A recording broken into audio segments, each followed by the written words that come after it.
Nighttime in Bali. Spirits prowl through the island. The barong, a sacred monster animated by men in trance, is on its way to do battle with Rangda, the queen of the witches, the embodiment of all that is evil.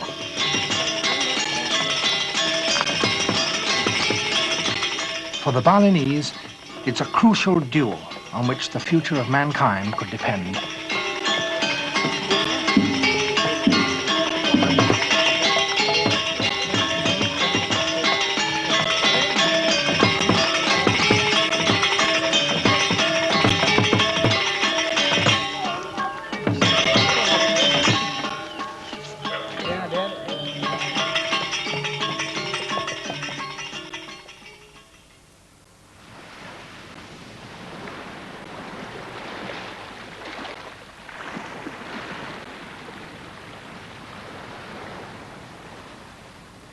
The Balinese believe that their island is the very center of the universe, the home of the gods. The sun, when it rises from the sea, shines first on them and their island, where men and spirits live in a harmony that has been lost everywhere else in the world.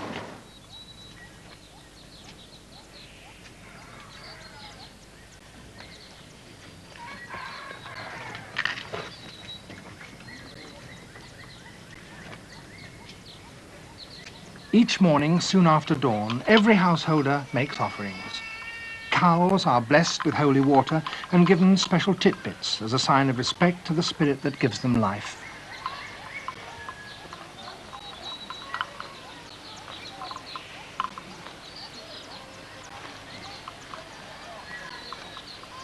Individual plants must also receive attention and be given offerings of tiny rice cakes.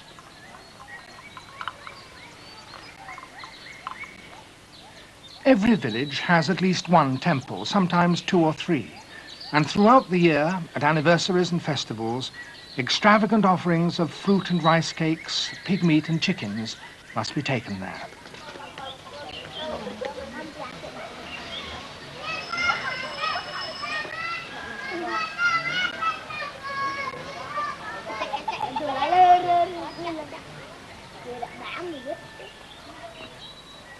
The Balinese gods are Hindu. Alone in all the islands of Indonesia, Bali has remained faithful to Vishnu, Shiva and Brahma, defending them against the forces of Islam and Christianity, which have attempted again and again over the centuries to drive them out.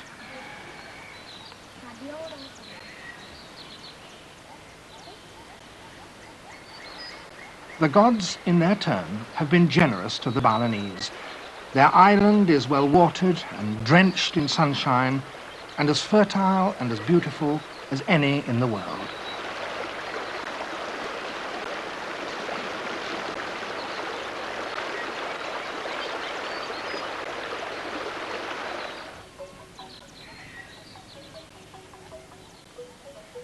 On the flanks of the mountains, the Balinese have built tier upon tier of terraces, each carefully walled with mud and constructed with such accuracy that water from the streams runs from one to another.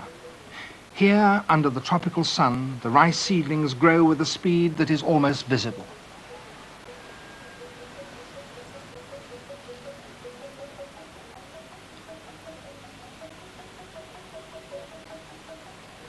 With such attention and care, the rich volcanic soil can be persuaded to yield 2 harvests each year. And when harvest time comes, the entire village goes down to the fields to help gather it in, for there are jobs for everyone.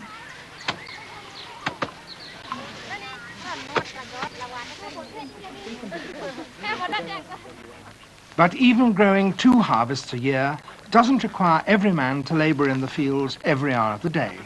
There's plenty of time for other things. The volcanic stone is as soft as butter when it's first taken from the earth, and is easily carved into figures and decorations for the temple.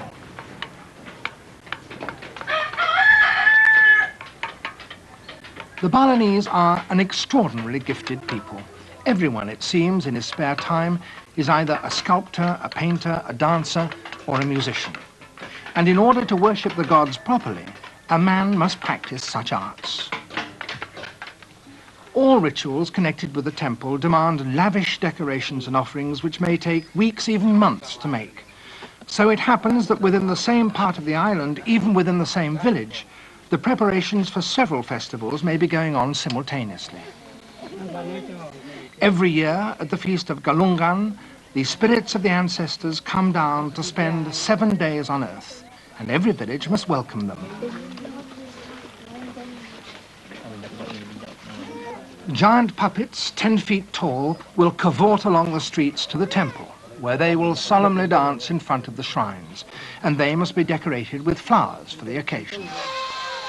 In the center of the village, a treat for the children, though like most things in Bali, this Felis wheel has an underlying magical significance.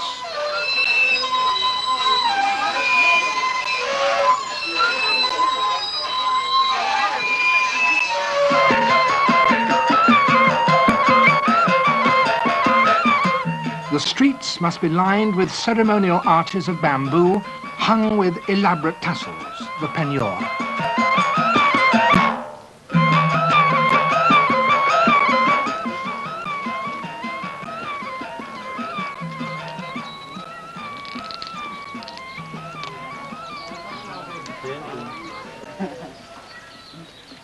Women construct pyramids of flowers decorated with garlands ingeniously cut from palm leaves.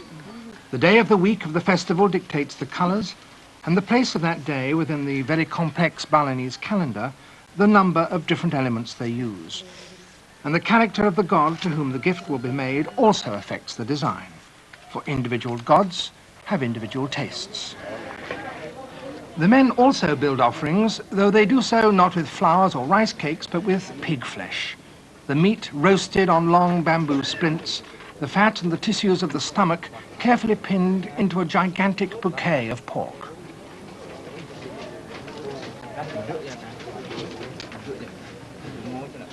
Yet more offerings are made entirely out of colored rice.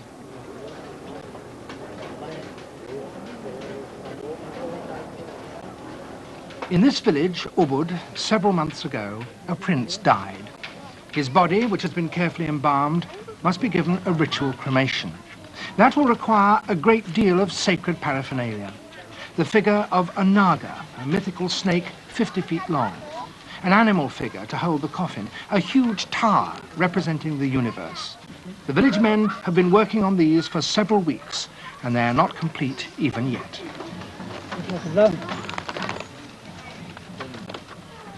The expense and the artistic skill lavished on these things is huge, but they must be made and made well if the prince's soul is to be released successfully from his body.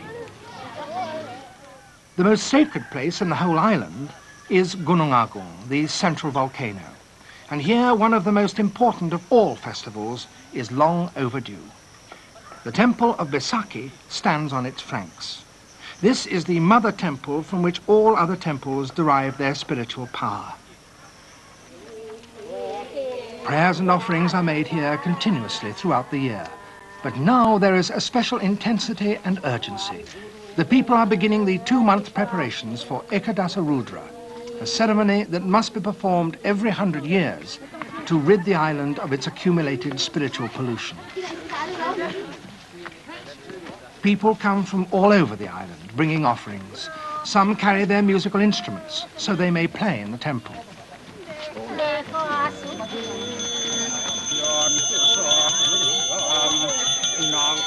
The priest, the Pedanda, privileged by his caste and his ancestry with special knowledge of religious affairs, conducts the arcane rituals speaking mantras, magic phrases, accompanied by special gestures that only a priest can fully understand.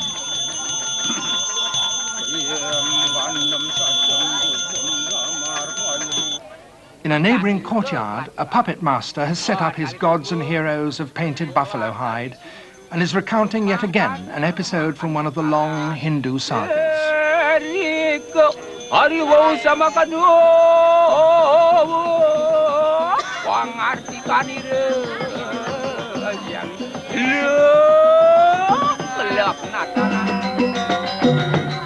Masked men enact other stories from the seemingly endless treasury of Hindu Javanese myth.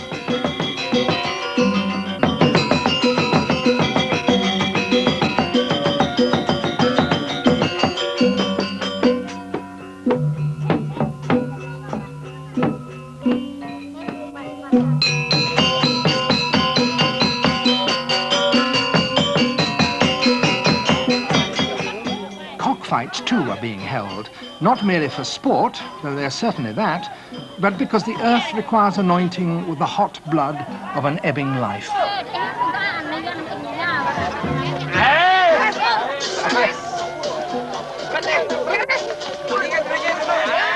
Just such preparations as these were being made 16 years ago, when they were suddenly and catastrophically halted.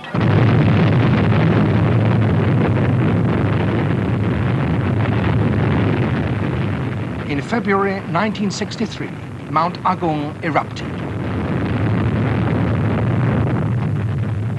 That the holiest of mountains should bring this havoc could only mean one thing: the gods were angry. One village lay directly in the path of the lava.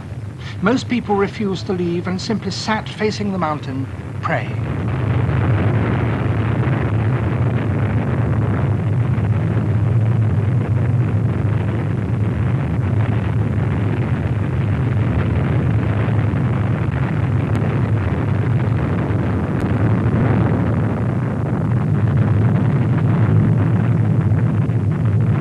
The lava approached closer and closer, but the people would not move.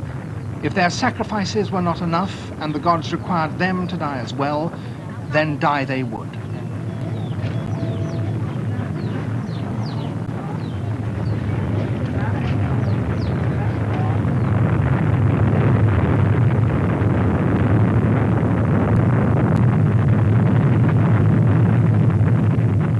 And then the lava stopped. The crisis was over, but it had cost the lives of 2,000 people.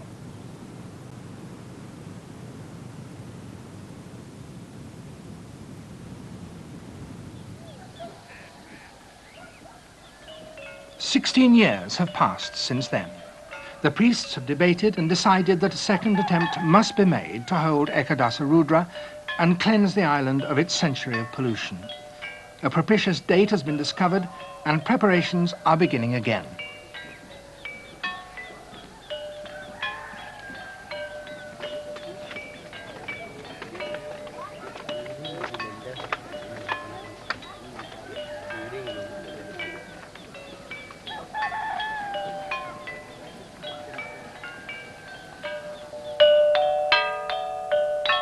From a remote village in the heart of the island has come one of the most ancient of orchestras, with instruments not of bronze like others, but iron. It is so magically powerful that it may only be played on special holy occasions, and its presence here is an indication of the supreme importance of the Ekadasa Rudra.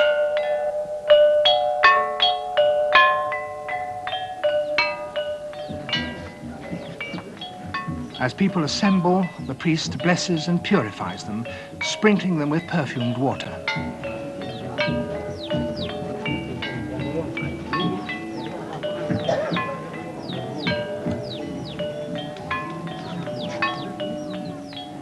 Sometimes offerings are placed on the altars straightforwardly and without ceremony. Sometimes the village women bring them to the shrines with dance.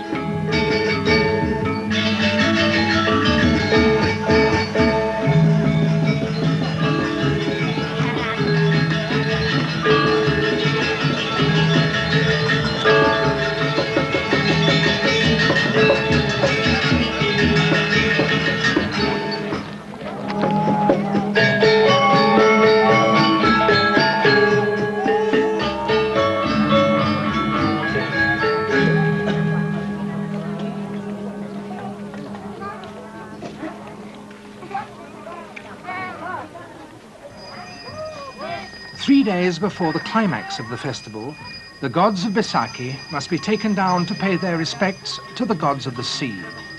1,000 people from particular families in Besaki village have the duty and the privilege to accompany them, but thousands more will join in on the way.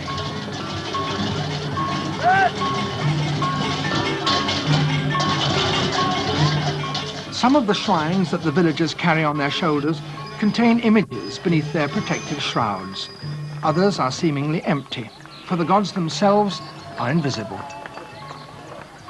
The journey is a long one, 20 miles or so, and it will take all day.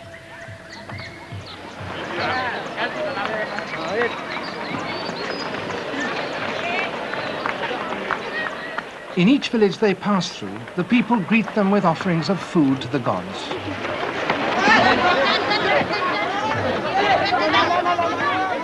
After a pause during which the gods can extract the essence they require, the offerings can be eaten by the people of the procession.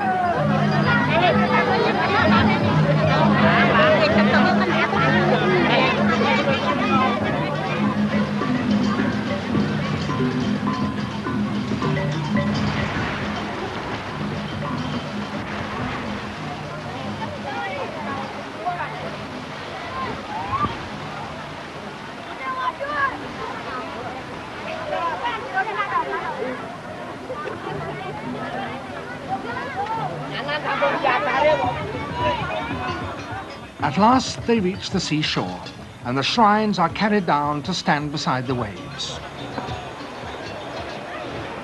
Sacrifices must be made here too. After sunset, a buffalo will be led into the water and there drowned, a sacrifice to Varuna, god of the sea.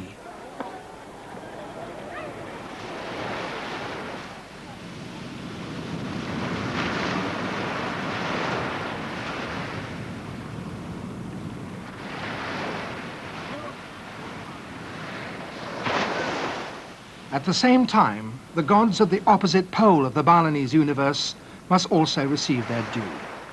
At Besaki, another buffalo has been led up the mountain and thrown into the crater.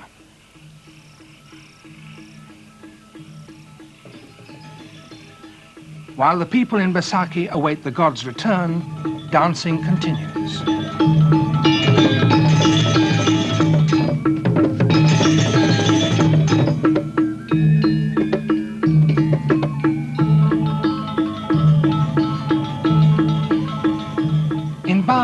The performance of a dance and the playing of music are in themselves acts of worship, and a dance that entertains the gods will surely delight the people.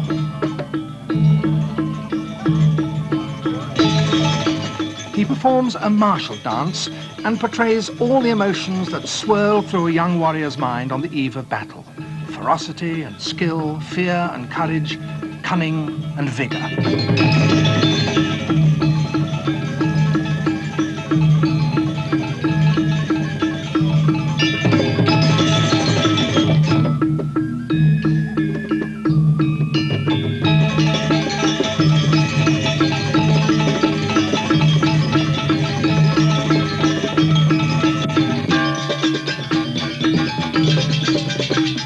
A young girl dressed as a man performs a dance of flirtation.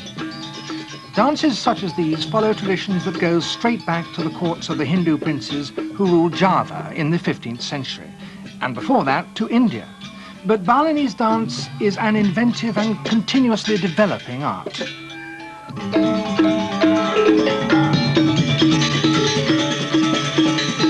This particular dance, a virtuoso piece in which the performer plays one of the instruments of the orchestra, was devised by a great dancer a mere 40 years ago.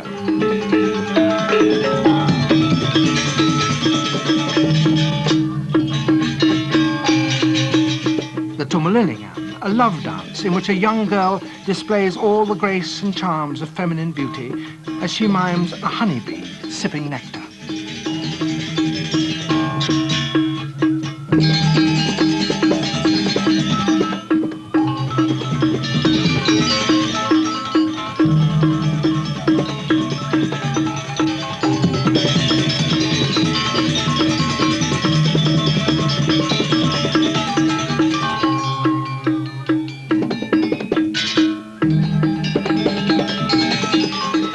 Other dances are much older.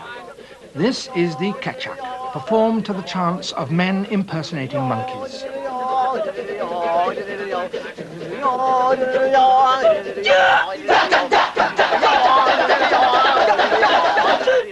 The roots of this lie beyond Hinduism in the ancient animistic rituals in which men go into trance and become possessed by spirits of animals.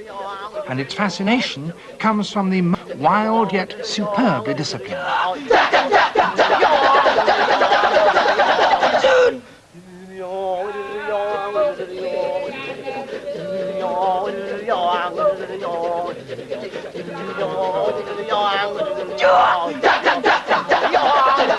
A story, however, has been added to it, and this comes from the Hindu epic, the Ramayana. Prince Rama and his wife Sita are hunting in the forest. They've seen a magical golden deer. As the troop of monkeys watch them, Rama and his queen debate as to whether or not to pursue it.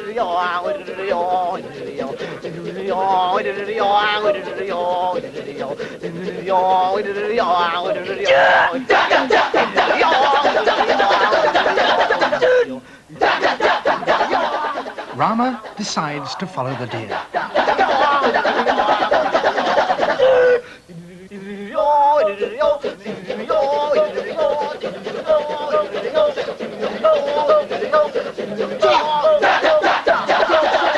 The devil Ravana appears. The golden deer had been sent by him to lure Rama away, and now Sita is left alone and unprotected.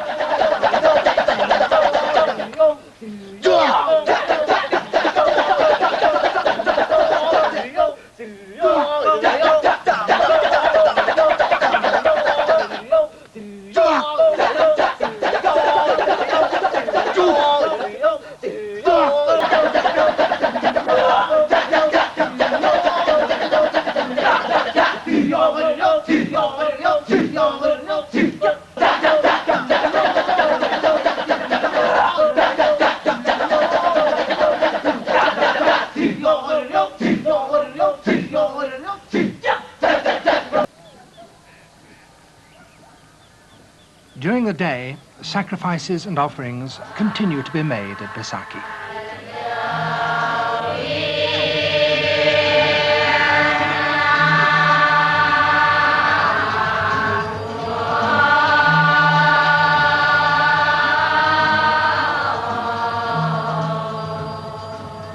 For this, the most comprehensive of all ceremonies, the gods must be joined by the spirits of every kind of living animal that inhabits the island.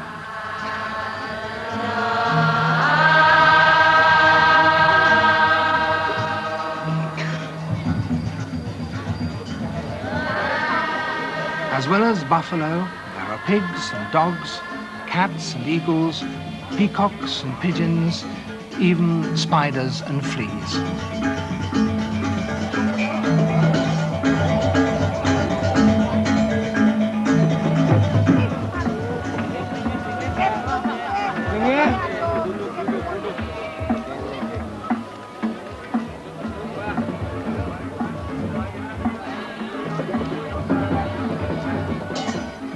And still there is dancing.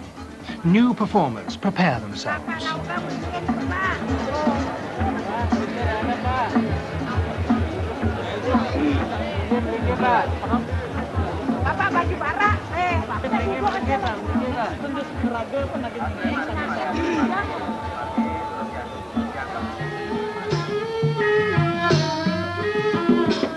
The Balinese see no division between dance and drama. The one merges into the other. Dramatic action is expressed in movements of balletic grace, and dancers may speak dialogue, though in a highly stylized manner and often in Sanskrit.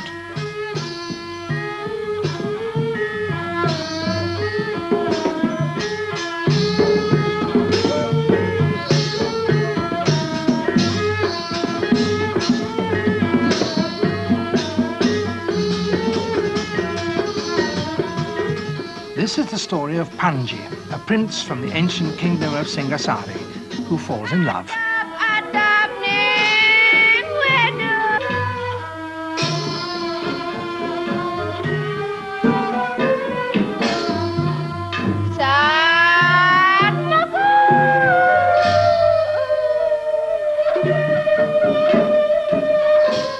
Taking part in such performances as these is a privilege and a distinction. And this dancer, playing the part of the princess, is also, in fact, a princess in real life.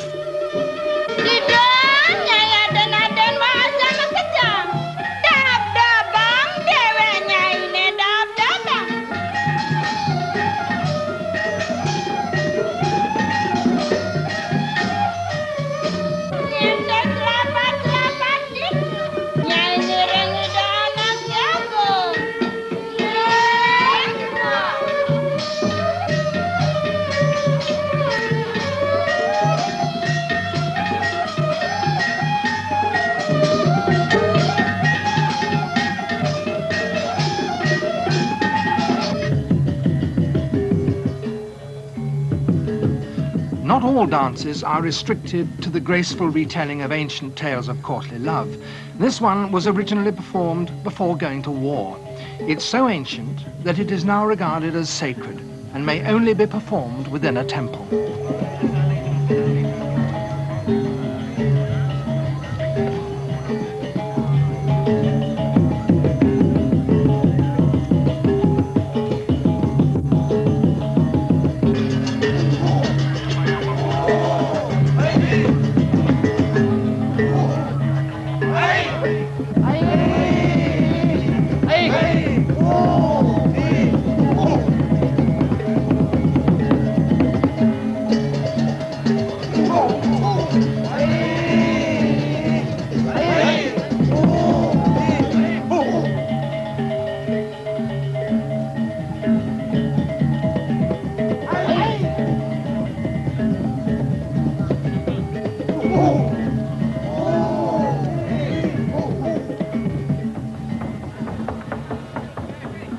The animals are taken 3 times round the temple and then led to the central sanctuary. There they will be sacrificed, spilling their blood to ensure that the rest of their kind will continue to survive on the island and that the natural harmony of the world will be preserved.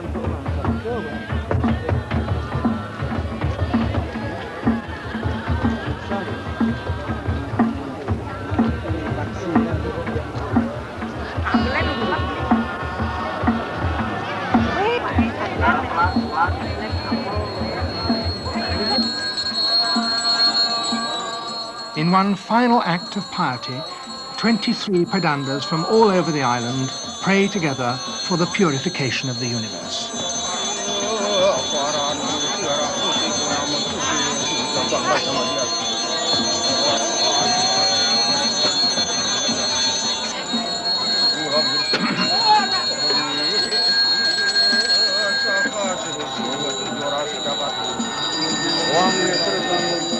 The century may now come to an end, and Bali may embark on a new era, purged and sanctified.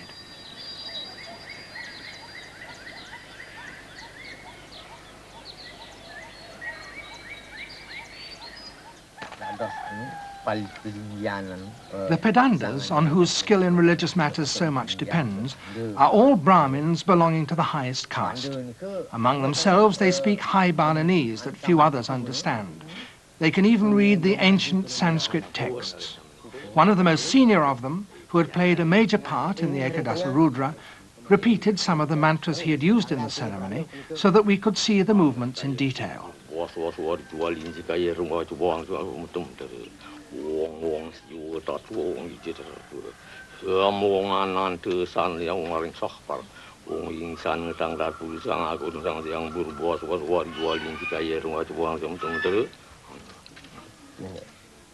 But he couldn't explain to us precisely what they meant.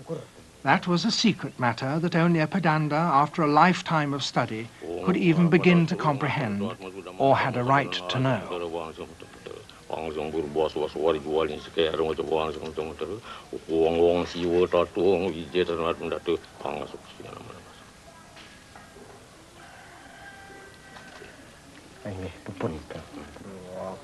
Pedandas only officiate during great ceremonies.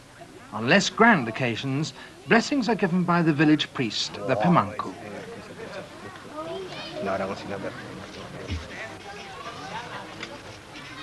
A barong is being blessed.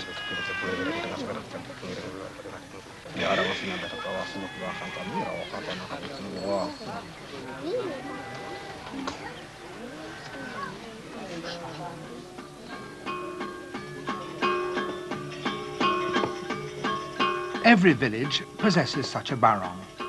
While it's not exactly the spirit of goodness, it's more capricious and mischievous than that, it nonetheless has the village in its protection.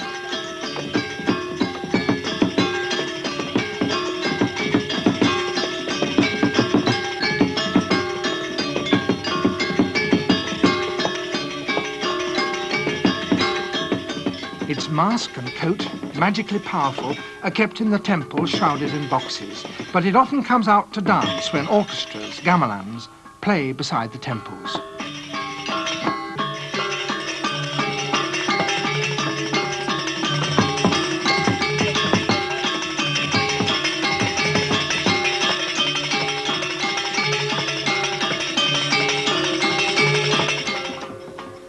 festivals take place without the barong putting in an appearance.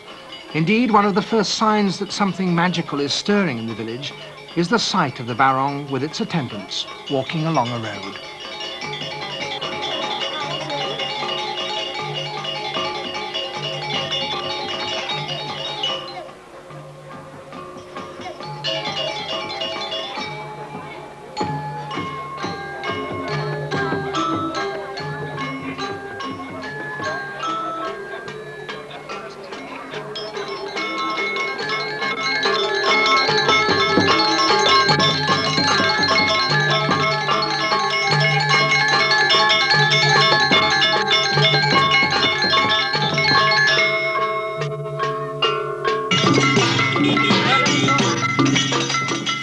Balinese children, like children everywhere, are great mimics, and they produce their own caricatures of the gods.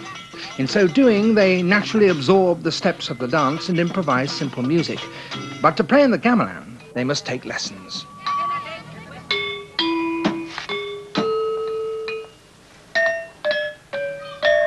A gamelan may contain 30 or 40 instruments of bronze, either with keys like this amplified with bamboo resonators beneath them, or gongs laid in racks or hung in rows. The music it plays is extremely complex and fully orchestrated, but the Balinese have no musical notation, so the part of each instrument has to be learned by each player at a time and is taught by the leader of the orchestra, who holds the entire composition in his head.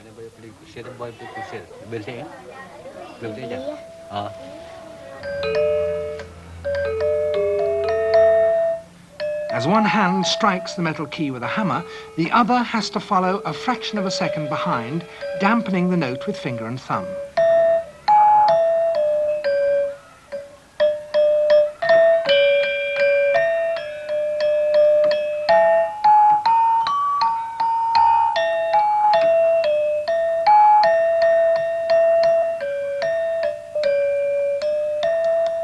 Dancers in the East, like dancers in the West, must begin their training early if their bodies are to become supple enough to perform the movements with proper grace.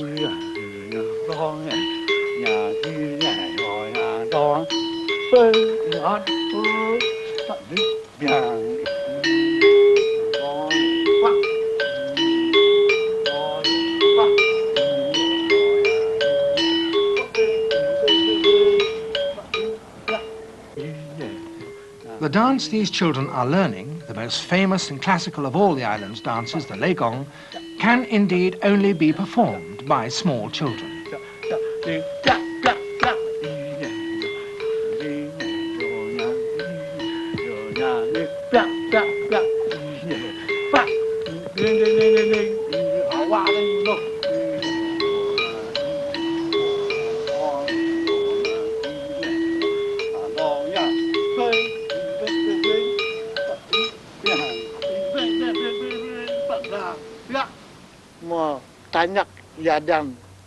Anak Agung Gede Mandra is one of the oldest and most respected teachers on the island.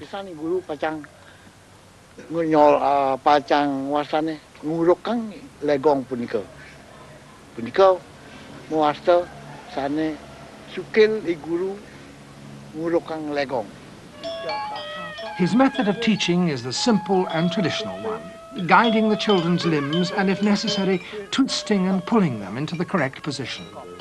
It's arduous, even painful, but nearly all little girls long to become a legong dancer, to be watched admiringly by the whole village. They may become famous for their beauty, a reputation that will stay with them even when they're grown up.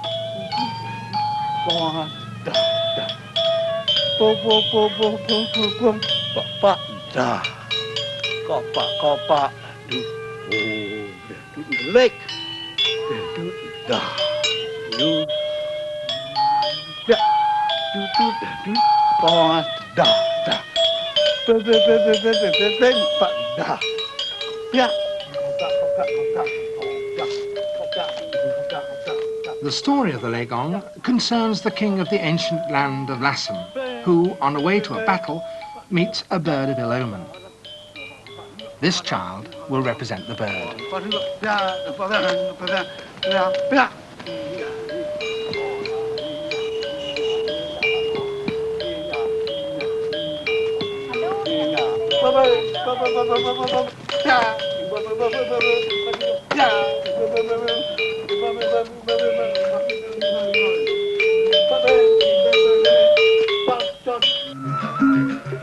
Children also take part with great enthusiasm in more earthy dramas. The music here is supplied by Jaws harps and a flute.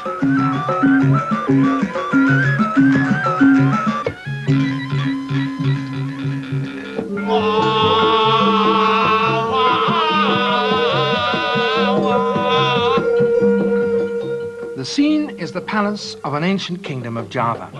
The courtiers are gossiping. These characters, speaking in their highly formalized way, are comics, and their dialogue, which sometimes contains lots of local jokes, brings delight to everyone. The king, it seems, has a beautiful daughter, and he's having a lot of problems in deciding whom she should marry.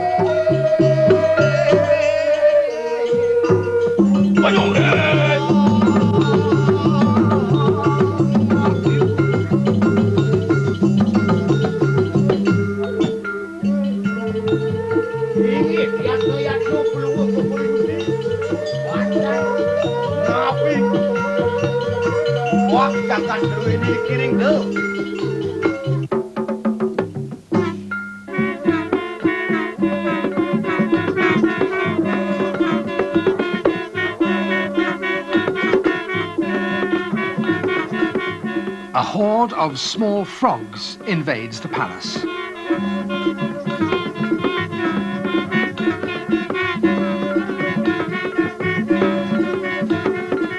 And here is the King of Frogs himself.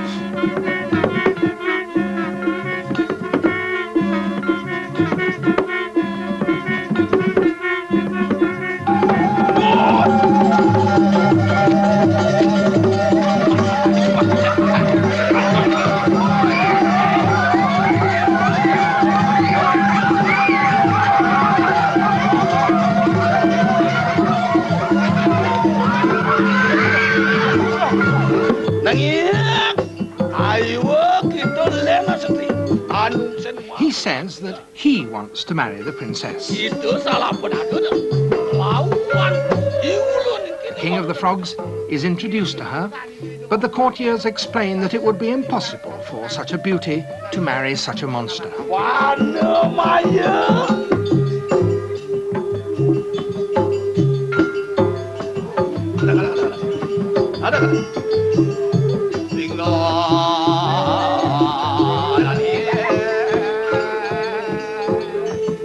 But all will be well. Before the play is over, the King of the Frogs will turn out to be, perhaps not surprisingly, a handsome prince temporarily under a spell, and he will resume his human shape, and everyone will live happily ever after.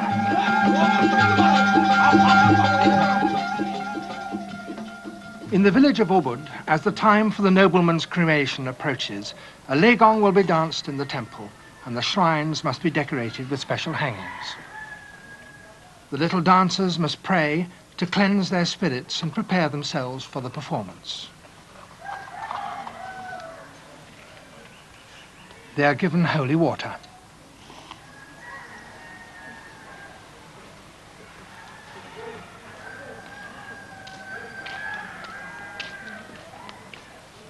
The makeup they wear is defined by tradition. Their faces must be powdered white, their eyebrows plucked and reshaped.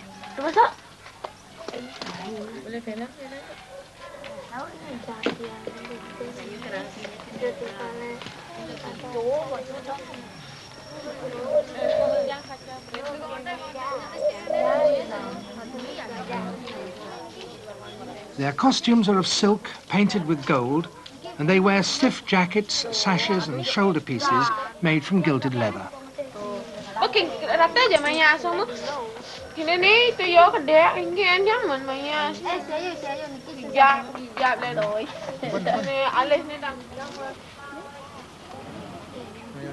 Their crowns, stiff and heavy, are also of leather, decorated with frangipani flowers.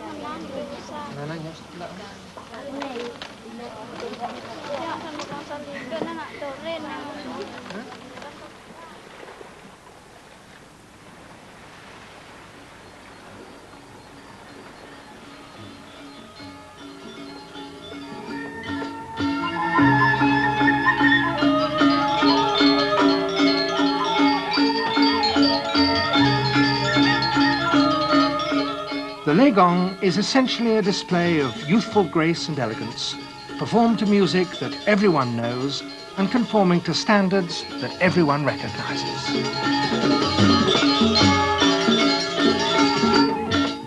But there is a story attached to it which makes some sense of the ritualized steps. The King of Lassam has stolen Rankasari, a beautiful princess. The two dance together with synchronized movements, attended by their servant, who wears different colors.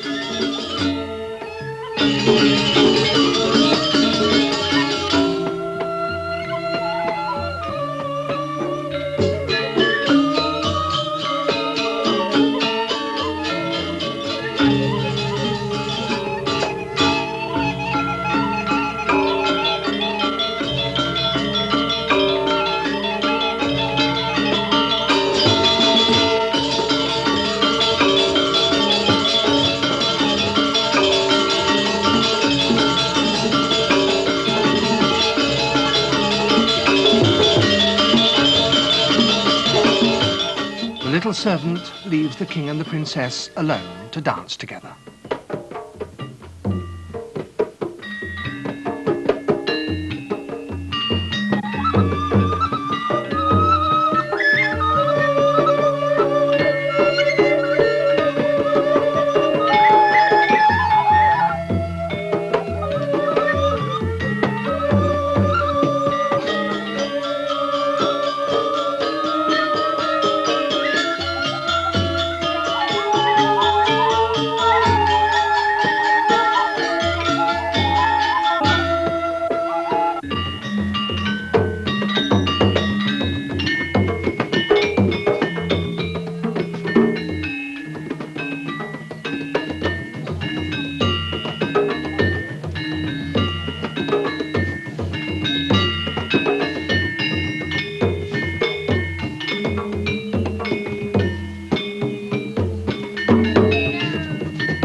The little girl who played the servant now reappears dressed as the bird of ill omen.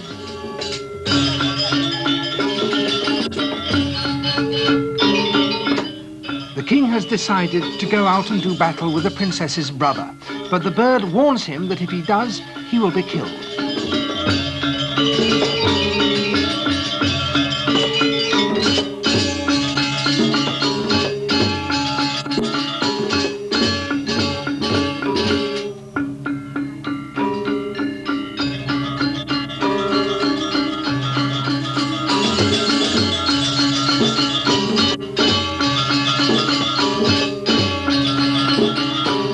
The king ignores the bird's warning, strikes it with his fan, and in so doing, seals his fate. The drama is over.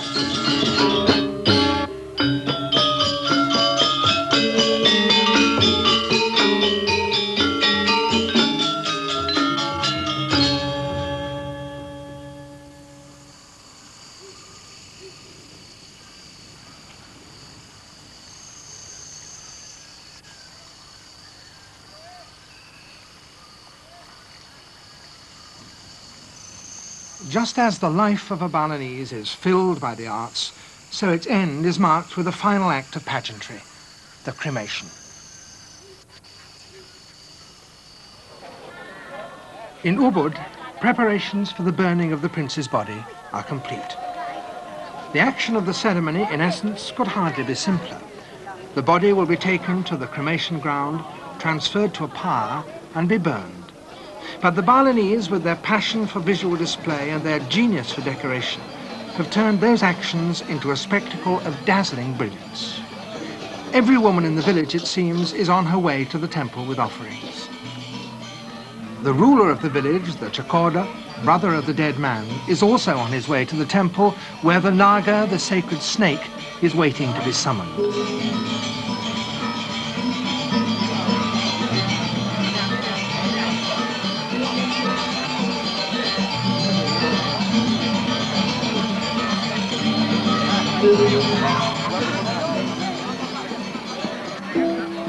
Only this family, the most noble on the island, has the privilege of using the Naga to carry the souls of their dead to heaven.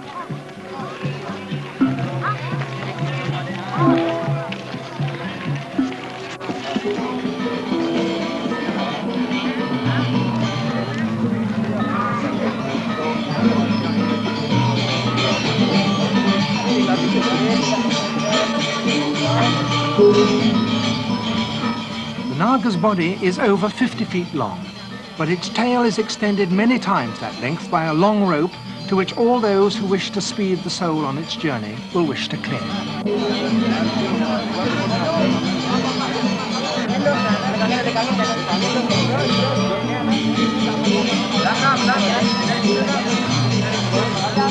The village's log gong is sounded to mark the beginning of the rituals.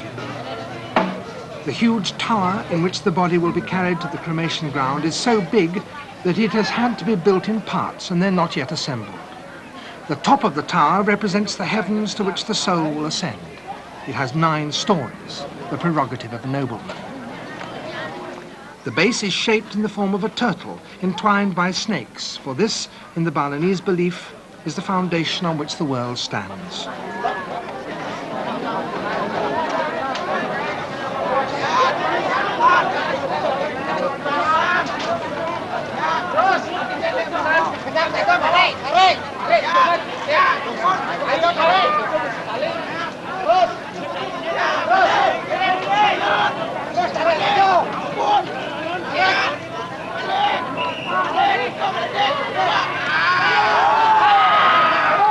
The coffin, swathed in white, the colour of mourning, is brought up to the tower.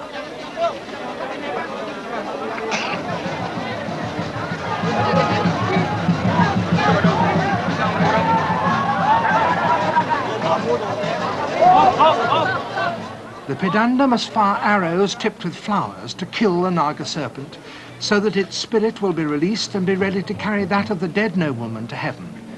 He fires shots to all 4 corners of the world.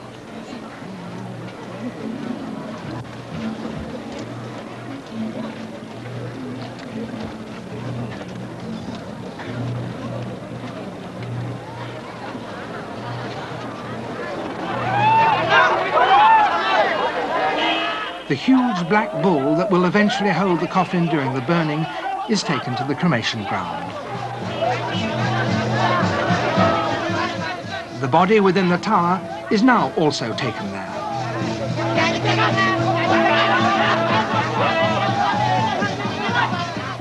At the ground itself, a platform has been built to receive the coffin from the tower.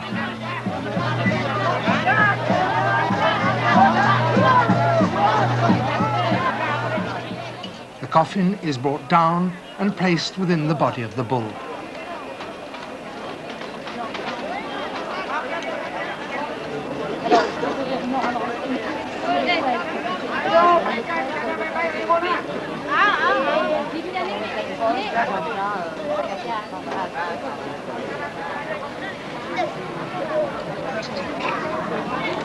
Now all will be burnt. Tower, platform, the bull, and the body within it.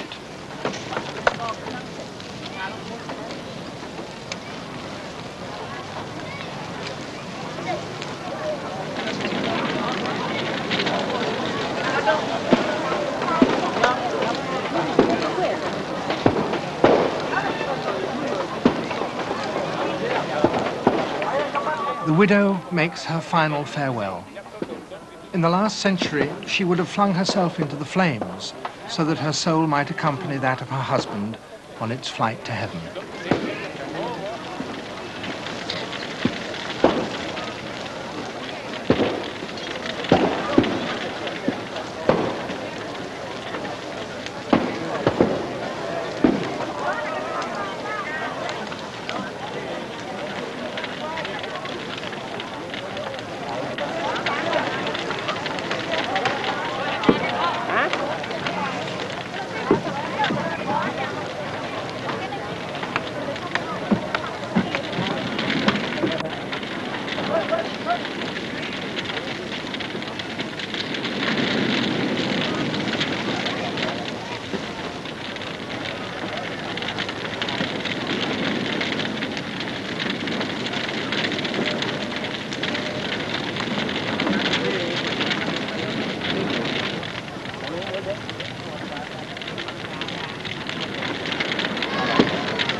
corpse is at last revealed. The finery that surrounded it has been burnt away, so that all can see now that it is truly consumed by the flames, and the prince's spirit has finally been released.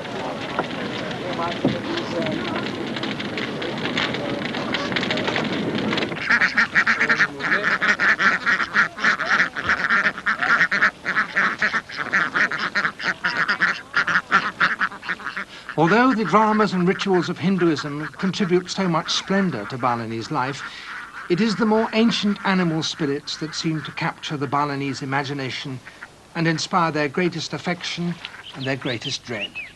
At Galungan, barongs are roaming all over the island.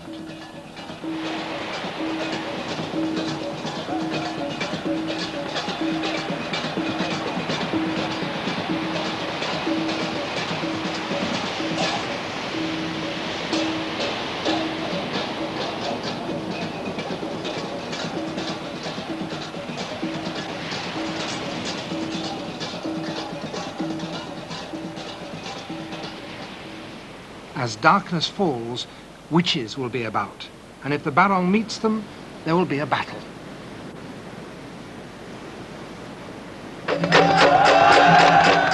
Men who have been praying in the temple for hours now rush out, beating bamboos to provide accompaniment for the drama that is about to develop. Inside the temple, the old man who will animate the witch's mask is preparing himself.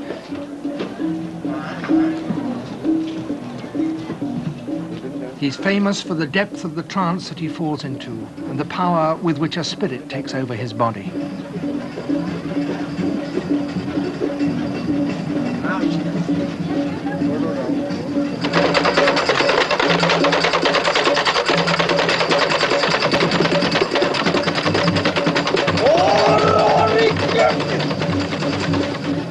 Rangda is a dreadful figure. Entrails of dead men dangle beside her lolling scarlet tongue.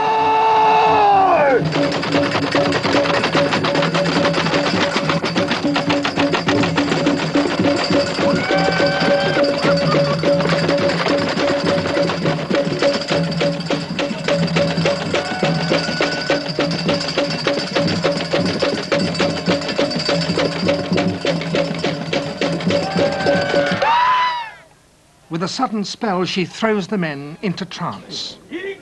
They're now hers to be used as she wishes.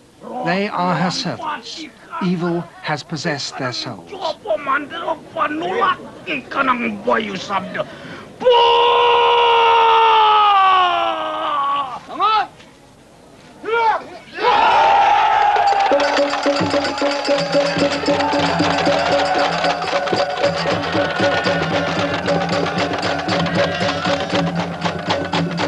But now the barong arrives, and the eternal battle is about to begin again.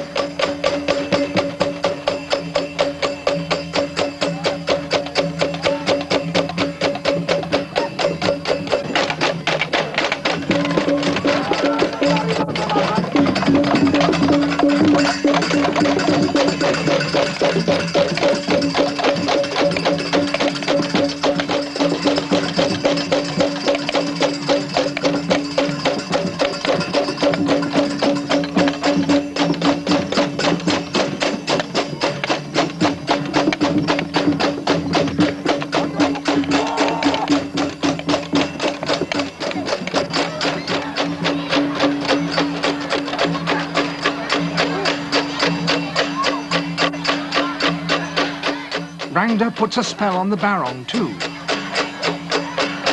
But the men now attack her. Magically, she makes them turn their swords on themselves.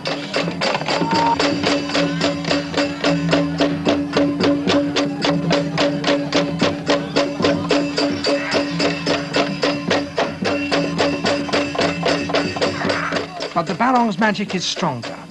Push though they may with all their strength, the sharp blades will not cut their flesh.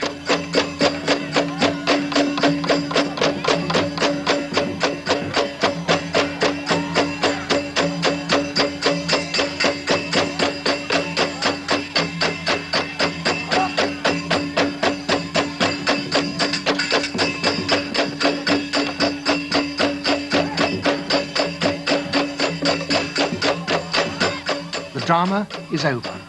The men must be brought out of their trance by sprinkling them with holy water.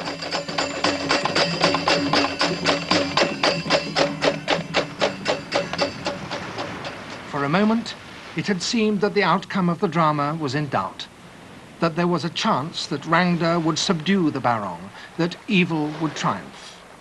It has passed. The balance between good and evil has been maintained.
Java was built by volcanoes. In the middle of the island, molten lava, still below ground, makes spring water steam and bubble.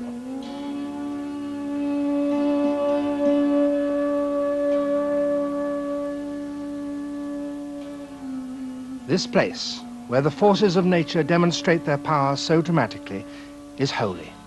And here, over 1,000 years ago, the Javanese built their first stone temples.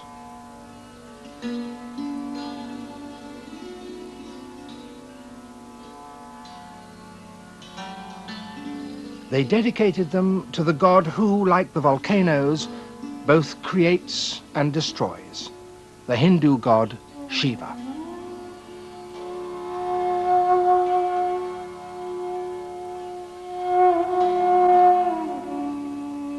Hinduism and Buddhism were both brought to Java from India sometime about the end of the 1st century. As temples for their new gods, the Javanese built mountains of stone symbolizing the universe and placed figures of the gods all around them.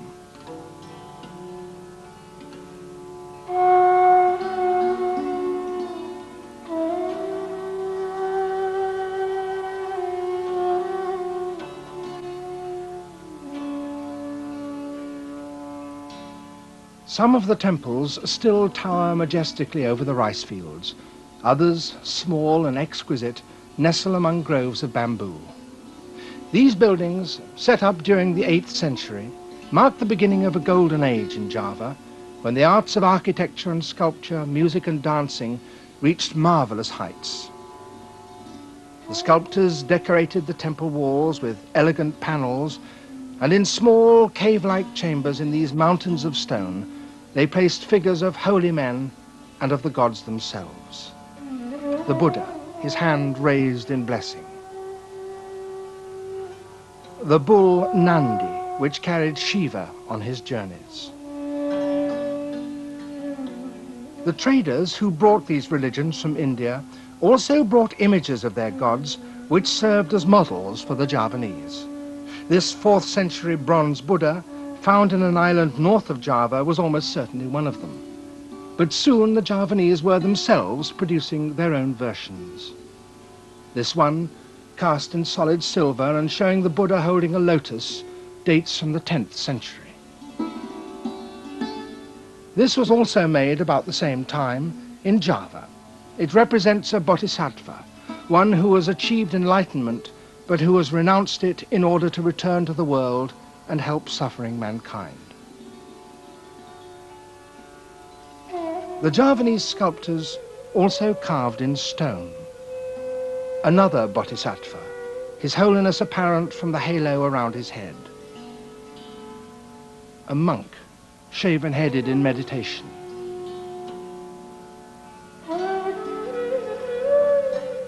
And the Buddha himself, carved in stone and placed on the greatest Buddhist monument in all the world outside India, Borobudur.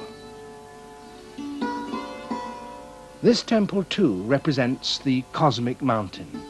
Its upper terraces symbolize the heavens where the Buddhist approaches his union with the infinite. Only in one place is his statue visible. Everywhere else his image is hidden within the latticed walls of stone bells, stupas. And at the center, at the summit of the cosmic mountain, all individual personality has been purged.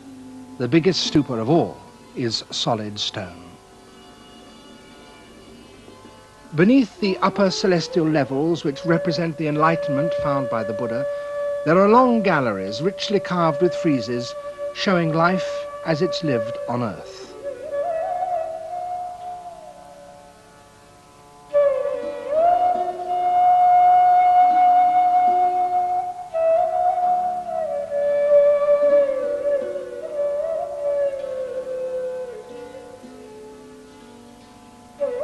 The belief that the universe is shaped like a mountain and the idea of building temples to symbolize it in such a form came originally, like the gods themselves, from India. And there you can still find the prototypes. On the east coast, at the ancient settlement of Mahabalipuram, temple mountains still stand by the shore.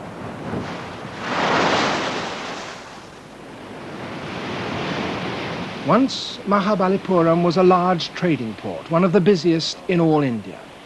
The Greeks knew of it in the 1st century AD, and so did the Romans. Here, 2,000 years ago, great merchant ships weighed anchor to set off across the Indian Ocean to the islands of Indonesia that lay 1,000 miles away to the east, and which were rich with gold and spices. Today, the fishermen don't venture far from the shore, but the ancient temples still remain.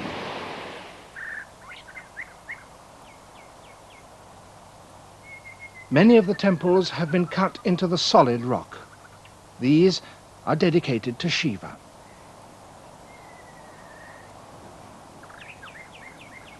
Close to the shore, a shrine dedicated to Durga, the wife of Shiva in her most fearsome aspect, who is shown on a frieze fighting Mahishasura, a buffalo-headed demon.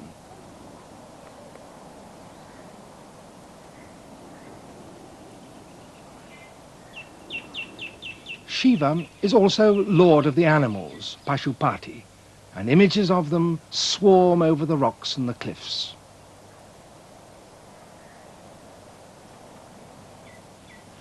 The Hindu gods in their temple mountains were worshipped from the earliest times by dancing.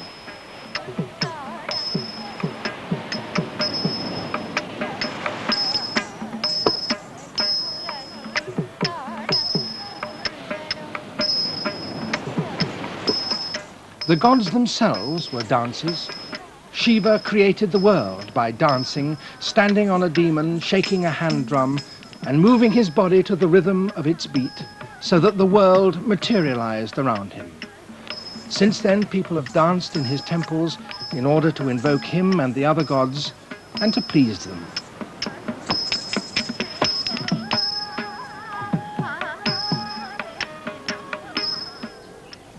These dance traditions, together with Indian ways of building temples, travelled to Java, and here they have flourished ever since.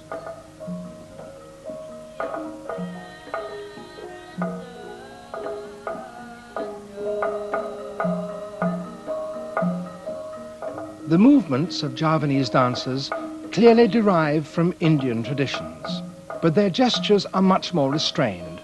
For the Javanese, 500 years ago, abandoned the Hindu faith in favour of another religion that came to them by way of India, Islam. Islam is a severe and Puritan faith. Its influence curbed the sensuality and eroticism of the original Hindu dances and transformed them into something that is now uniquely Javanese. The Javanese architects also brought their own individual genius to the design of their temple mountains. Perhaps there is anyway in the Javanese character a desire for discipline and a taste for restraint, for these temples are not covered by crowds of figures sprawling all over the towers and walls as they do at Mahabalipuram and other Indian temples. Instead, they are carefully composed and set with inspired judgment in panels.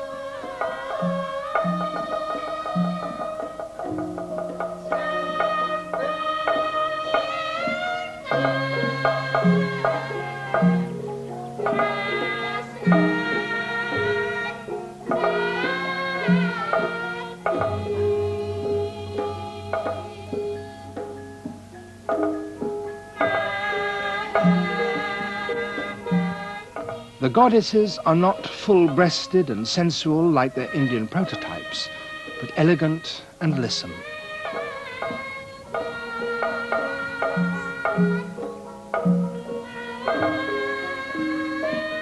Nonetheless, the dances still tell Indian stories, the adventures of the great hero Rama, who wandered for 14 years with his wife Sita through the wilderness.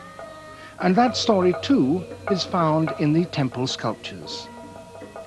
Sita, the faithful wife, is abducted by the servants of the demon king, Ravana.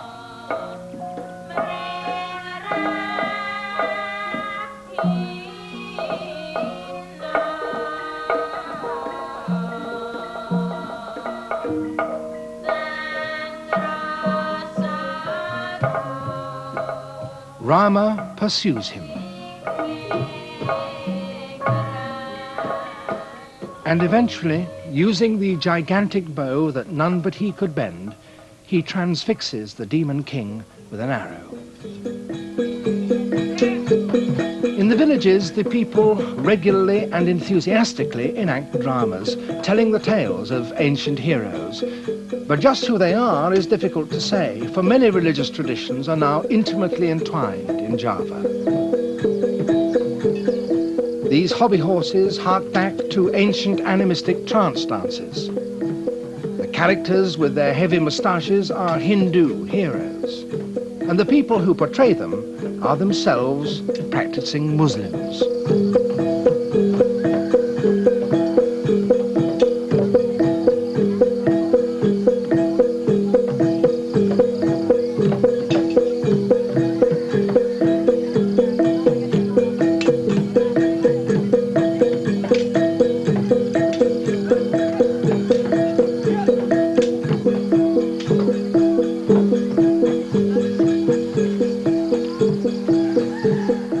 In this instance, the religious amalgam has an additional ingredient. The whole performance is being given as part of the celebrations for a great Buddhist festival at Borobudur.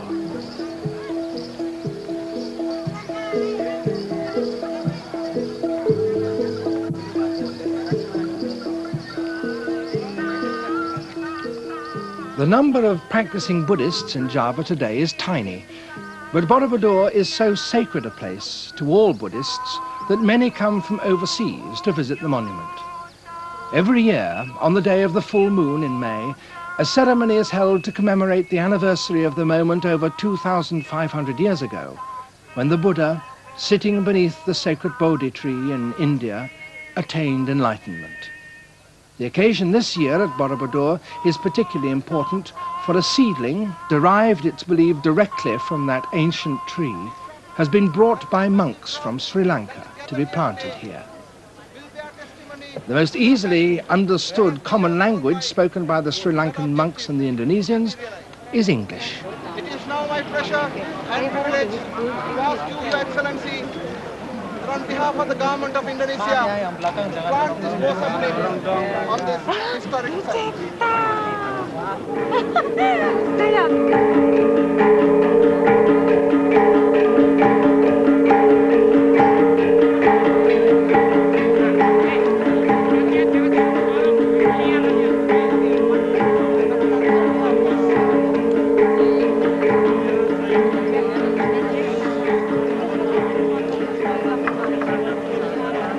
The tiny seedling is blessed and given strength with holy water and showers of petals.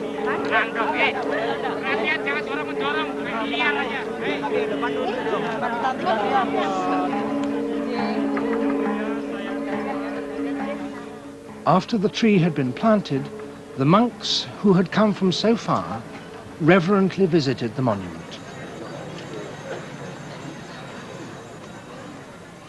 Before they climb to the holy terraces, their feet must be washed.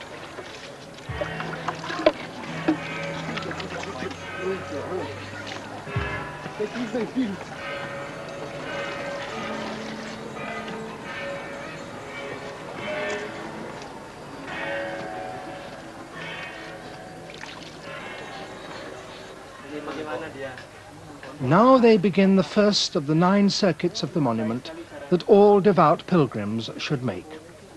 They walk clockwise, and the sculptures on the walls on their right, which in all run for almost 2 miles, tell the story of the Buddha's life, beginning with the descent of his spirit from heaven.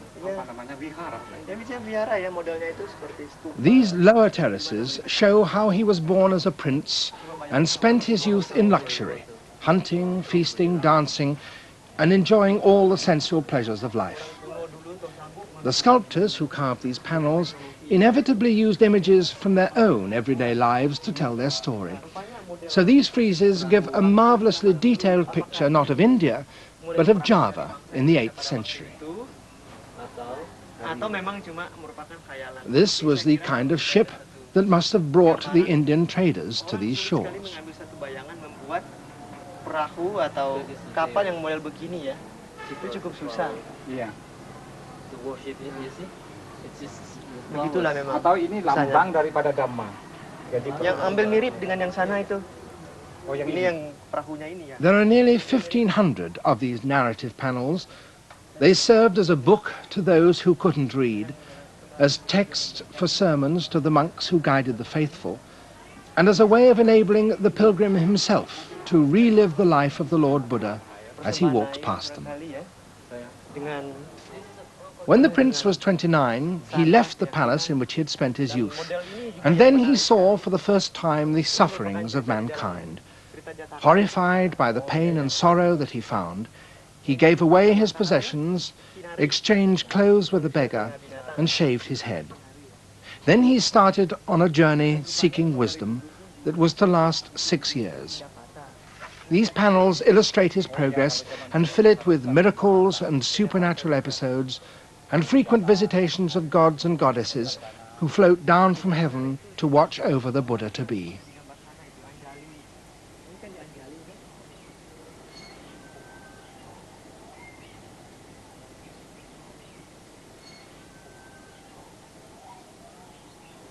At last the prince understood that the source of suffering was desire, and realized that man could only escape that suffering by purging himself of all desire and seeking the total extinction of his individual personality, nirvana.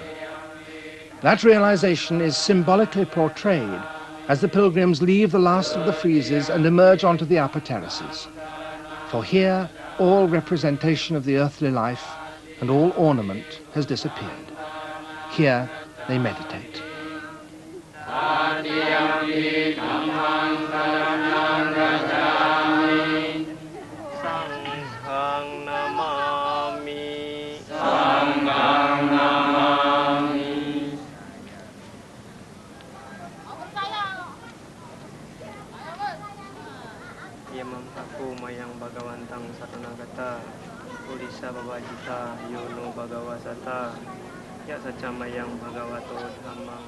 Above them, only the heavens and the pure, simple shape of the topmost stupa.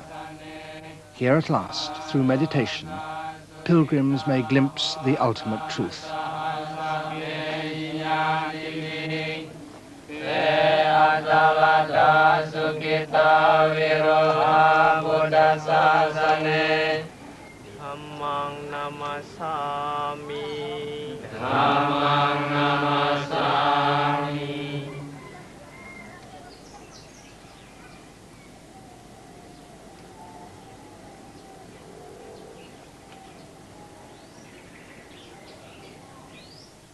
An aerial view of the monument makes its symbolic design very clear. The 5 outer terraces are square and symbolize the earth. Above them rise 3 terraces in the shape of heaven, the circle. The whole integrates squares and circles and so forms the mandala, the Buddhist symbol of meditation. Borobudur fell into disuse 500 years ago. Europeans first saw it in 1814, when the English, headed by Stamford Raffles, were ruling Java. He ordered it to be cleared of jungle, and an early artist painted this impression of what he believed it was originally like. What it looked like, in fact, was very different. It was already in ruins, and when, a century later, the Dutch surveyed it, they discovered that the whole structure was on the verge of collapse. The circular terraces had slumped and buckled. The central stupa had split down the middle. In 1907, the Dutch set about repairing the top terraces where the deterioration was worst. But they didn't have the technical means to do so in as thoroughgoing a way as was necessary. And over half a century later still, the monument needed more work if it was not to collapse. The nations of the world contributed to the cost through UNESCO. Preparations for the work began in 1963. An international panel of experts was formed, archaeologists and architects, botanists to examine the mold on the rocks, geologists to look at the ground beneath. After a most painstaking and thorough survey, a long-term plan was prepared. An army of masons was recruited. Huge cranes were brought in, and in 1971, work began on the north and south sides.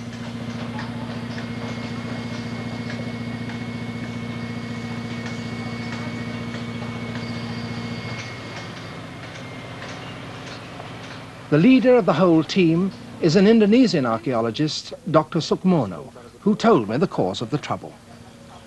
Well, the rainwater has penetrated the monument through the seams of the stones and also through the porous stones themselves. And that means that there is an erosion process on the core of the monument, which is actually a natural hill. And it is therefore that there was a sliding movement which resulted in the leaning of the walls and also of the saggings of the floor. So that this floor that we're standing on now Yes, has sunk down. Yes, right, yeah. And the consequence of that was that this wall fell towards us. Yes, that's right, yeah. So this leaned out. It is leaning out, yes. So that unless something was done, the whole thing would actually fall down. Right, yes, that's right. And what about the stones themselves?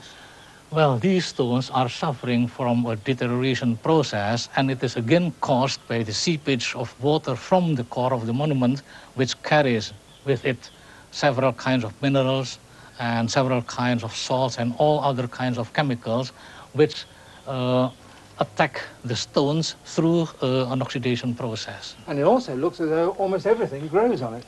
Yes, because of the moisture, of course, there will be a growth. And the dangerous thing is that the lichens, the algae, and all kinds of microorganisms are not only growing on the stones, but at the same time are also attacking the skin of the stones. Yeah. So what do you do about it? Well, we have made a special study on this problem for many, many years, and apparently the only possible way to safeguard this monument is to take off all the stones and to reconstruct it on a reinforced concrete.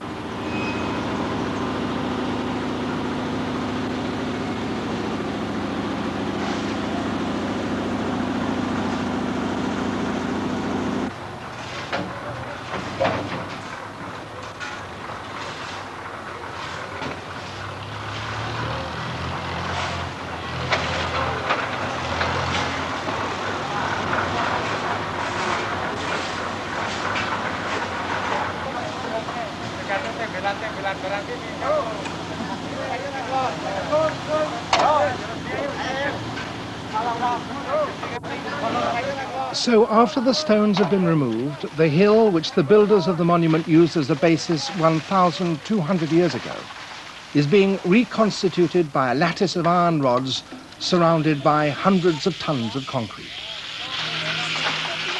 Through these new foundations, drains will run so that the groundwater fed by the tropical rains, which caused so much damage in the past, will be harmlessly channeled away. While this work is going on the north and south sides, the east and west terraces are being meticulously surveyed.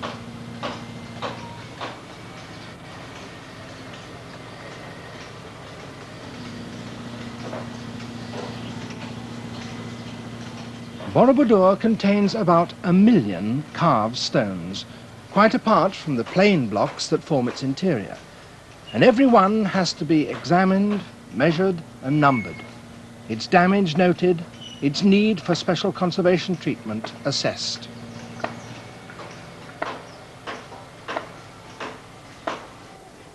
The upper terraces, restored by the Dutch, need little further treatment, but all the lower ones, shielded from the rains by roofs, are being totally dismantled.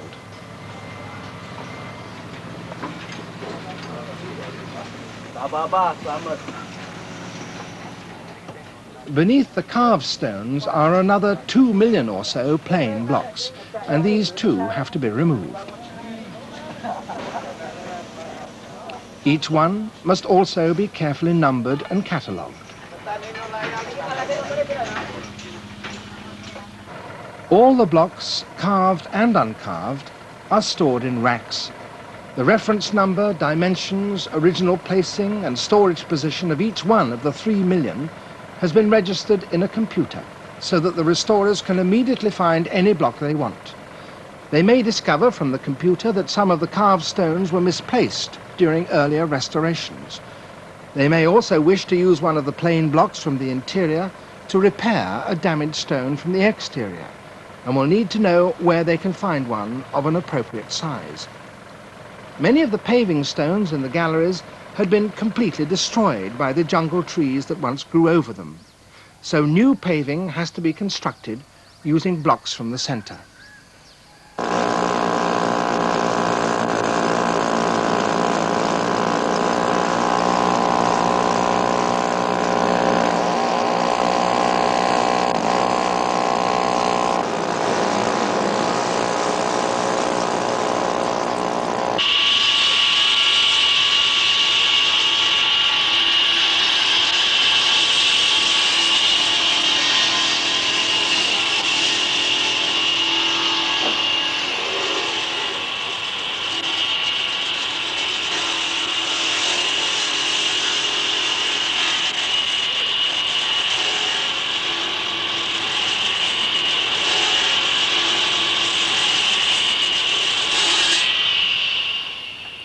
These paving blocks are cut in irregular shapes, the better to withstand the earth tremors that regularly shake this volcanic island and which undoubtedly contributed to the weakening of the monument.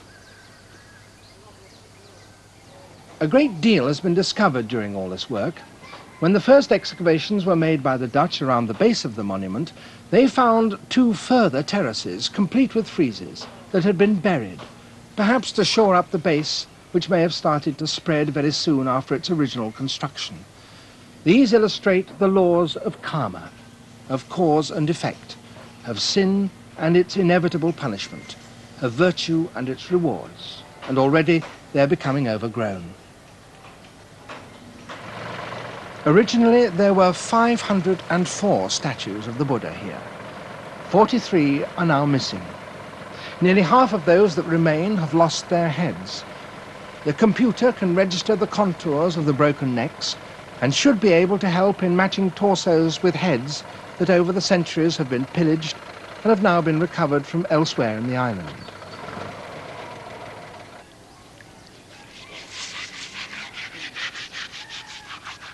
Each has its own individualized facial expression. All must be carefully cleaned, and for that there is nothing better than pure water.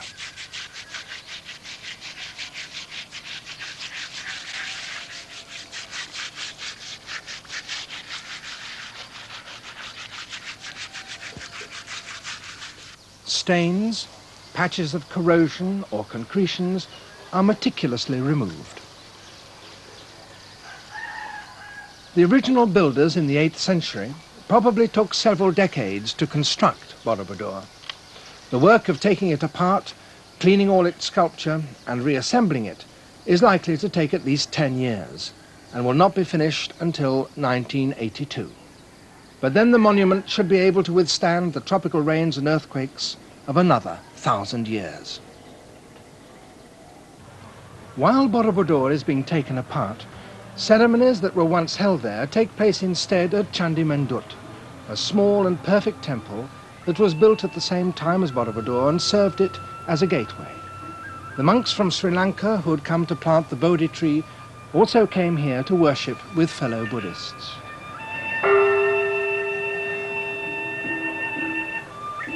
Here in Java, dancing is still an appropriate way of worshipping and paying homage to the gods.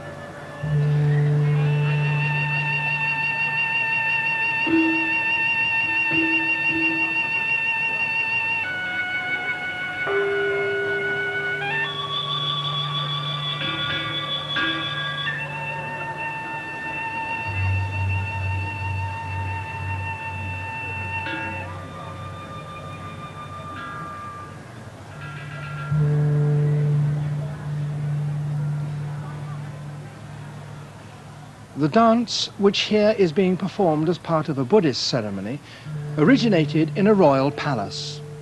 Borobudur lies close to one of the ancient capitals of Java, Yogyakarta. The Sultan who rules here still commands the reverence of his people to such a degree that even if he is not present, they will approach the royal pavilions in this traditional crouching posture.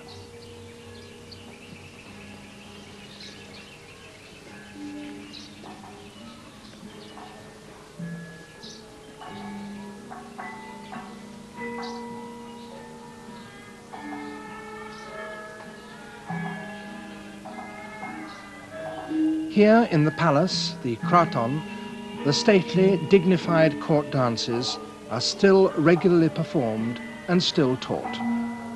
Today anyone may come to learn, and women from all over the city do so, the wives of cabinet ministers as well as those of shopkeepers.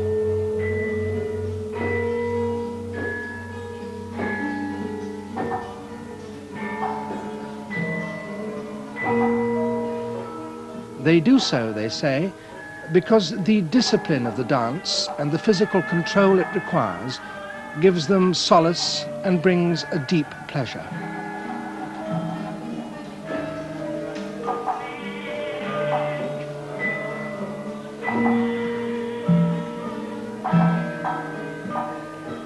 The movements of the dance do not emphasize and coincide with the beats of the music as they do so often in Western dance.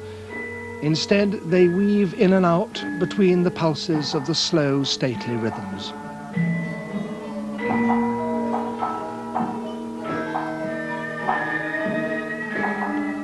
There is no program in such dances as these. The postures do not each have precise individual meanings. They're meant to be judged and appreciated for their grace and beauty alone. They should be fluid, yet totally controlled.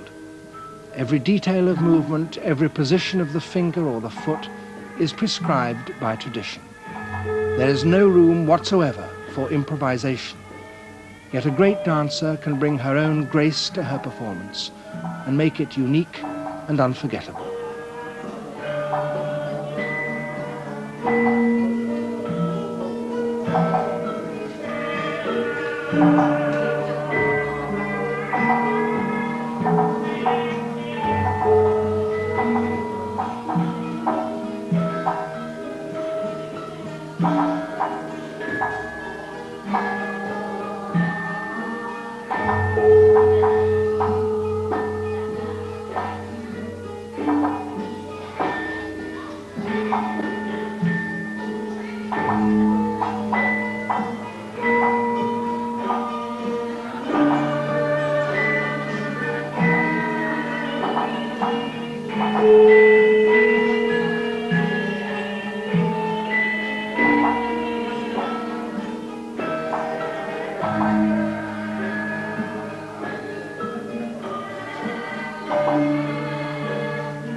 The movement of the hands is much more important than that of the feet. Whereas Indian dance is full of leaps and pirouettes, Javanese dancers seem to cling to the earth, and many movements are performed crouching or even sitting.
The men also dance, but separately.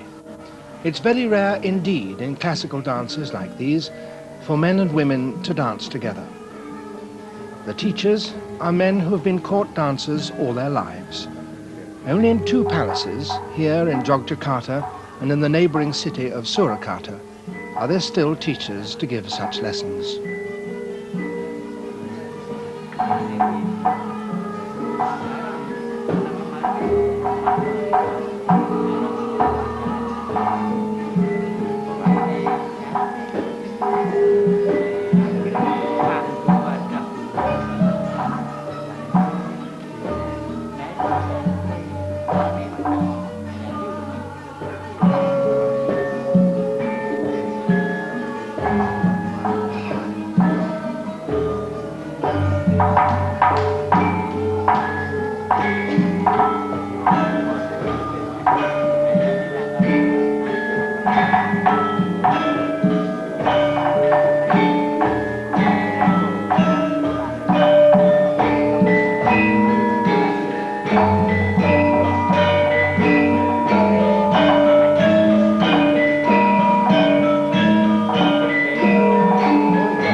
The essential quality a man must convey in his dance is masculine strength. He does it not by flashing displays of great vigor, or by extravagant gestures. Instead, he must remain totally impassive and create an impression of sustained and unrelenting force.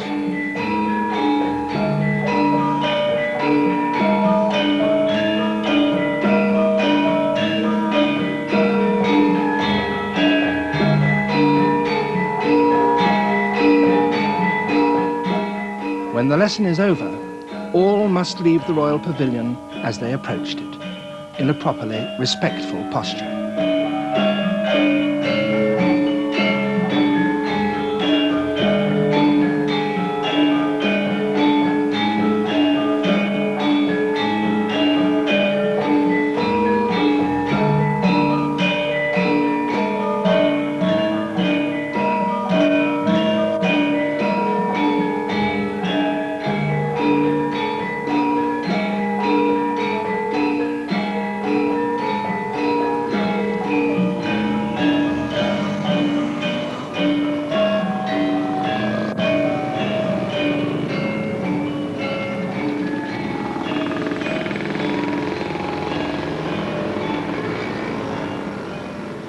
Yogyakarta, Jogja as everyone calls it, is far from being a museum town fossilized in the past. It's one of Java's busiest and biggest cities. But the past is nonetheless very close to the people. The temple mountain of Borobudur is less than 20 miles away. The Hindu temples of Prambanan, built in the 9th century, are less than 10 miles from the city center. This city in the 16th century was the center of a kingdom that ruled most of Java. At the beginning of the 19th century, the British conquered it. They named the main street after General Marlborough, and in spite of the fact that the British soldiers looted the Kraton, the people, forgivingly, still call that road Jalan Malioboro. In 1946, Jogja became the capital of the newly declared Republic of Indonesia. During the War of Independence with the Dutch, the Kraton was once again besieged. The Sultan refused to surrender even in the face of threats from Dutch tanks. He parleyed with the Dutch commander sitting in state on the top of the Kraton wall in full view of his people. Eventually, the tanks withdrew.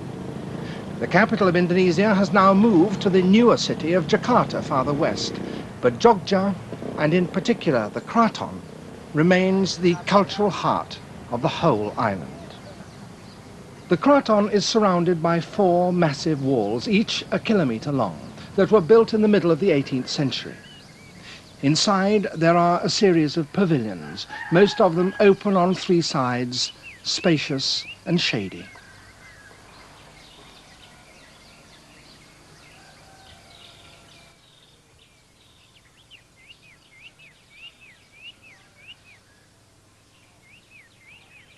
During the 19th century, many were decorated and furnished in European taste, with cut-glass chandeliers and mirrors.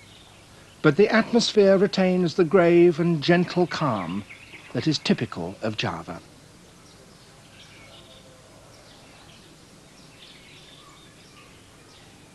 The wooden pillars are carved with a highly stylized version of Islamic characters which mean Allah is great.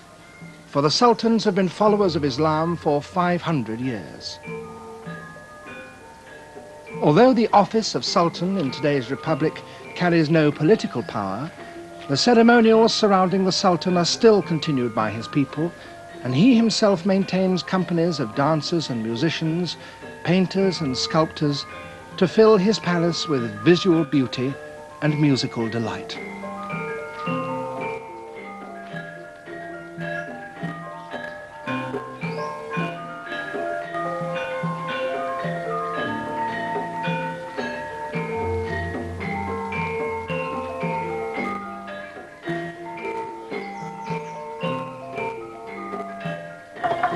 The traditional orchestra of Java is the gamelan, and the Kraton contains 17 of them.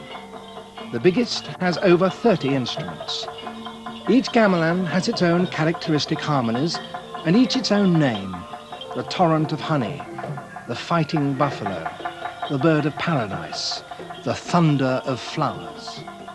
Some of the gamelans are so ancient that even the meanings of their names are now forgotten.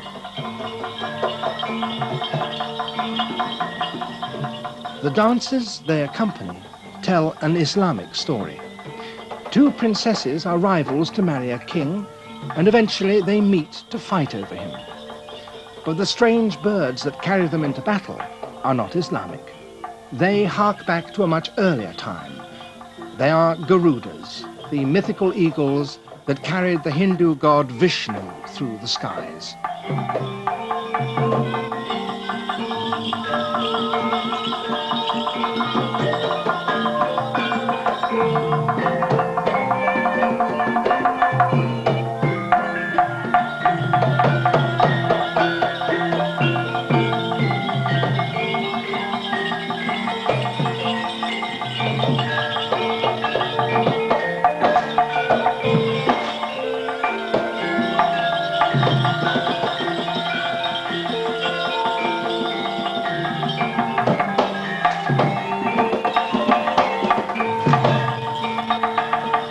The princesses finally come to an agreement.